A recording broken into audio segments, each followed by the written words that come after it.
16 বছর বয়সে যাকে আপনি ভালোবাসতেন, 20 বছর বয়সে আপনিই তাকে পাত্তা দেবেন না।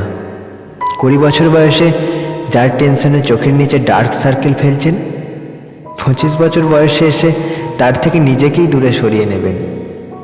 স্নাতক প্রথম বর্ষে যে পরীক্ষায় ফেল করে আছড়ে কেঁদেছিলেন, ফাইনাল ইয়ার পাস করার পর সেটা একেবারেই ভুলে যাবেন। ঠিক তেমনই আজ আপনি যে সমস্যার সম্মুখীন হয়েছেন তা দেখে মনে হতে পারে এখানেই বুঝি সব শেষ।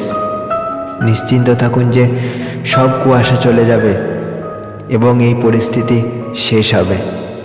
বিশ্বাস রাখুন, ভগবানের ইচ্ছায় সব দুঃখ কষ্ট চলে যায় এবং সময় সব কিছু ঠিক করে দেয়।